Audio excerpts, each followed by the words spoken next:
আমি গত পরশুদিন ফেসবুকে একটা পোস্ট দেখে আমার হৃদয়ের ভিতরে অনেক কষ্ট হচ্ছে। আমি যে আপনাদেরকে আলেমের সাথে চলতে বলি, কেন চলতে বলি? দুনিয়ায় এখনো ভালো আলেম আছে, সব আলেম আমার মতো পচা না, এখনো ভালো আলেম আছে। ফেনীর মতো এরকম দুর্গত এলাকায় একটা বাস্তব ঘটনা শোনেন। ফেনীর মতো এরকম একটা দুর্গত এলাকায় একজন মসজিদের ইমাম সাহেব, যিনি আলেম, ঢাকা থেকে আলেমদের একটা কাফেলা গত সপ্তাহে ফেনীতে গেছে। যাওয়ার পরে ওখানে তো যারা যায় টিমরা, আলেমরা গেলে আলেমদের, স্থানীয় আলেমদের সহযোগিতা নেয়, কারণ দূরের আলেমরা তো আর চেনে না। তো মসজিদের ওই ইমাম, আলেম সাহেব, যিনি ইমাম আবার আলেমও, সারাদিন ওলামায়ে কেরামের সাথে মাথায় করে পানিতে ভিজে নিজের এলাকায় ত্রাণ বিতরণ করেছেন সারাদিন। বিকাল বেলায় যখন ওনারা ফিরে আসতেছেন, আলেমদের টিম, ঢাকার আলেমদের টিম যখন ফিরে আসতেছেন, তো আলেমদের ভিতরে একজন কৌতূহলবশত জিজ্ঞাসা করছে যে, ইমাম সাহেব হুজুর, আপনার বাড়ি কোনটা? তো ইমাম সাহেব বিলের ভিতরে দেখাইছেন একেবারে মানে অর্ধ জলমগ্ন, মানে ঘরের অর্ধেক ডুবে আছে একটা ঘর, তার চারিপাশে পুরনো কিছু ব্যানার দিয়ে বেড়া দেওয়া। এই ঘরের দিকে দেখায় বলছে, ওই ঘরটা আমার। তো সাথী মানে ঢাকা থেকে যারা গেছেন তারা বলতেছেন যে আমাদের কাছে একটা প্যাকেটও তখন নাই যে ইমাম সাহেবকে দিব। কি অবস্থা চিন্তা করতে পারেন। সারাদিন ওলামায়ে কেরামের সাথে ত্রাণ বহন করেছেন, নিজের লোকদেরকে দিয়েছেন, নিজের বাড়ির কথা একবারও বলেন নাই, নিজের অবস্থার কথা একবারও খুলে বলেন নাই। এটার নাম হলো আলেম। এটাই আলেমদের গয়রত, এটাই আলেমদের শান। অথচ ওলামায়ে কেরাম লজ্জা পেয়েছেন। তারা কি বলবেন যে আজকে যিনি আমাদেরকে সারাদিন পথ দেখালেন, এতগুলি ত্রাণের বস্তা আমাদের সাথে বহন করলেন, এই লোকটার তো সবার আগে একটা ত্রাণ দেওয়ার কথা ছিল, কিন্তু জবান থেকে একবারের জন্যও বলেন নাই যে আমার জন্য একটা প্যাকেট রাখেন। এই ঘটনাটা ঘটার পরে আমার ওই কথা মনে পড়ছে, এটা তো ওই সাহাবীর মতো ঘটনা। নিজের খাবার ওই সাহাবীকে অন্যকে দিয়েছেন। আজকে আলেমদের ভিতরে এই গায়রতও বেঁচে আছে, নিজের প্রয়োজনকে দূরে রেখে পানির মধ্যে গিয়ে অন্য মানুষকে দিয়ে আসছেন, কিন্তু নিজের জন্য একটা প্যাকেটও দেন। একটা ছোট্ট কথা বলে, বাস্তব কথা বলে আমি আলোচনা শেষ করে দিচ্ছি। নবী মুহাম্মদুর রাসূলুল্লাহ সাল্লাল্লাহু আলাইহি ওয়াসাল্লাম সাহাবায়ে কেরামকে এমনভাবে গড়ে তুলেছিলেন, সাহাবায়ে কেরামের অভ্যাস ছিল নিজে না খেয়ে অন্যদেরকে খাওয়ানো। মুহাজিররা যখন হিজরত করে মদিনায় গেলেন, আনসার সাহাবীরা নিজেদের ঘরকে মুহাজির সাহাবীদের জন্য ছেড়ে দিয়েছিলেন। নিজের স্ত্রীকে তালাক দিয়ে দিয়েছিলেন যেন একজন মুহাজির ভাই তার স্ত্রীকে বিবাহ করতে পারে। নিজের ব্যবসার ভিতরে অংশ দিয়েছিলেন, যা আজকের দুনিয়ার মুসলমানেরা কল্পনাও করতে পারে না। এমন দৃষ্টান্ত সাহাবায়ে কেরাম দুনিয়ার জমিনে রেখেছিলেন। অথচ এই সাহাবায়ে কেরাম এমন ছিলেন, শুধুমাত্র উটের পানি খাওয়া নিয়ে বংশের পরে বংশ পরম্পরায় যুদ্ধ চলতে থাকতো। যখন তারা জাহিলি যুগে ছিলেন, উটের পানি খাওয়া নিয়ে, এক দেরহাম নিয়ে এমন যুদ্ধ লেগে যেত যে মানুষ মানুষকে 1 টাকার জন্য খুন করতে পিছপা হতো না। অথচ এই মানুষগুলোই যখন বিশ্বনবীর সোহবতে আসলেন, সংস্পর্শে আসলেন, এমন হয়ে গেলেন, নিজের ঘরকে ভাগ করে আরেক ভাইকে দিয়ে দিলেন, নিজের ব্যবসাকে ভাগ করে আরেক ভাইকে দিয়ে দিলেন, নিজে না খেয়ে আরেকজনের খাবারের বন্দোবস্ত করলেন। এক সাহাবী নবীজি সাল্লাল্লাহু আলাইহি সাল্লামের দরবারে হাজির ছিলেন। বিরক্ত হচ্ছেন নাকি আপনারা?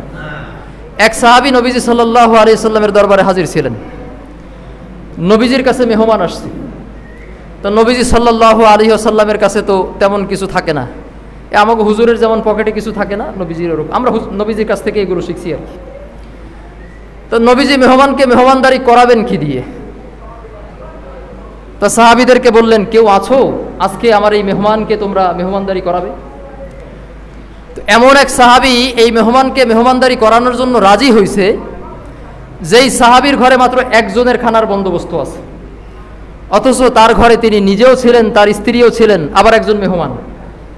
খানা আছে একজনের, মানুষ কয়জন? অন্তত 3 জন। এই সাহাবী ওই সাহাবীকে ঘরে নিয়ে গিয়ে স্ত্রীকে বলে, এই ঘটনা আপনারা শুনেছেন, আমি শুধু স্মরণ করাই দিচ্ছি, ভালো কায়দা করে রাতের অন্ধকারে প্রদীপ নিভায়ে নিজে না খেয়ে থেকে স্ত্রীকে না খাওয়ায় রেখে নবীজির মেহমানকে কদর করেছেন। করেছেন কখন? রাতের বেলায়। রাত অতিক্রম হয় নাই, ফজরের আগে জিবরিল আমিন আলাইহিস সালাম এসে নবীজির কাছে হাজির। ওয়ায়ুসিরুনা আলা আনফুসিহিম ওয়ালাউ কানা বিহিম খাসাসা, এই আয়াত নিয়ে হাজির যে আপনার সাহাবীদের ভিতরে এমন কিছু মানুষ আছে, আপনার সাহাবী এমন সোনার মানুষে পরিণত হয়েছে, নিজের পেটে খিদা রেখে অন্য মুসলমানকে খাওয়াচ্ছে। ফজরের সময় ওই সাহাবী আসলে নবীজি জিজ্ঞাসা করতেছেন, নবীজি তো গায়েব জানেন না, নবীজি জিজ্ঞাসা করতেছেন, ও সাহাবী রাতের বেলায় কি কাম করছো, যে আল্লাহ আয়াত নাজিল করেছেন? সাহাবী বলতেছেন, ইয়া রাসূলুল্লাহ, তেমন কিছু করি নাই, একটা রাত্র না খেয়েছিলাম, নিজের খানাটা আপনার মেহমানকে দিয়ে দিয়েছি। তো বলে যে আল্লাহ এত খুশি হয়েছেন, তুমি আমার কাছে আসার আগে জিবরিল আমিন আমার কাছে আয়াত নিয়ে হাজির হয়েছে, ওয়ায়ুসিরুনা আলা আনফুসিহিম ওয়ালাউ কানা বিহিম খাসাসা। এই হলেন সাহাবায়ে কেরাম। আমি গত পরশুদিন ফেসবুকে একটা পোস্ট দেখে আমার হৃদয়ের ভিতরে অনেক কষ্ট হচ্ছে। আমি যে আপনাদেরকে আলেমের সাথে চলতে বলি, কেন চলতে বলি? দুনিয়ায় এখনো ভালো আলেম আছে, সব আলেম আমার মতো পচা না, এখনো ভালো আলেম আছে। ফেনীর মতো এরকম দুর্গত এলাকায় একটা বাস্তব ঘটনা শোনেন। ফেনীর মতো এরকম একটা দুর্গত এলাকায় একজন মসজিদের ইমাম সাহেব, যিনি আলেম, ঢাকা থেকে আলেমদের একটা কাফেলা গত সপ্তাহে ফেনীতে গেছে। যাওয়ার পরে ওখানে তো যারা যায় টিমরা, আলেমরা গেলে আলেমদের, স্থানীয় আলেমদের সহযোগিতা নেয়, কারণ দূরের আলেমরা তো আর চেনে না। তো মসজিদের ওই ইমাম আলেম সাহেব, যিনি ইমাম আবার আলেমও, সারাদিন ওলামায়ে কেরামের সাথে মাথায় করে পানিতে ভিজে নিজের এলাকায় ত্রাণ বিতরণ করেছেন সারাদিন। বিকাল বেলায় যখন ওনারা ফিরে আসতেছেন, আলেমদের টিম, ঢাকার আলেমদের টিম যখন ফিরে আসতেছেন, তো আলেমদের ভিতরে একজন কৌতূহলবশত জিজ্ঞাসা করছে যে, ইমাম সাহেব হুজুর, আপনার বাড়ি কোনটা? তো ইমাম সাহেব বিলের ভিতরে দেখাইছেন একেবারে মানে অর্ধ জলমগ্ন, মানে ঘরের অর্ধেক ডুবে আছে একটা ঘর, তার চারিপাশে পুরনো কিছু ব্যানার দিয়ে বেড়া দেওয়া। এই ঘরের দিকে দেখায় বলছে, ওই ঘরটা আমার। তো সাথী মানে ঢাকা থেকে যারা গেছেন তারা বলতেছেন যে আমাদের কাছে একটা প্যাকেটও তখন নাই যে ইমাম সাহেবকে দিব। কি অবস্থা চিন্তা করতে পারেন। সারাদিন ওলামায়ে কেরামের সাথে ত্রাণ বহন করেছেন, নিজের লোকদেরকে দিয়েছেন, নিজের বাড়ির কথা একবারও বলেন নাই, নিজের অবস্থার কথা একবারও খুলে বলেন নাই। এটার নাম হলো আলেম। এটাই আলেমদের গয়রত, এটাই আলেমদের শান। অথচ ওলামায়ে কেরাম লজ্জা পেয়েছেন, তারা কি বলবেন যে আজকে যিনি আমাদেরকে সারাদিন পথ দেখালেন, এতগুলি ত্রাণের বস্তা আমাদের সাথে বহন করলেন, এই লোকটার তো সবার আগে একটা ত্রাণ দেওয়ার কথা ছিল, কিন্তু জবান থেকে একবারের জন্যও বলেন নাই যে আমার জন্য একটা প্যাকেট রাখেন। এই ঘটনাটা ঘটার পরে আমার ওই কথা মনে পড়ছে, এটা তো ওই সাহাবীর মতো ঘটনা। নিজের খাবার ওই সাহাবীকে অন্যকে দিয়েছেন। আজকে আলেমদের ভিতরে এই গায়রত বেঁচে আছে, নিজের প্রয়োজনকে দূরে রেখে পানির মধ্যে গিয়ে অন্য মানুষকে দিয়ে আসছেন, কিন্তু নিজের জন্য একটা প্যাকেটও দেননি।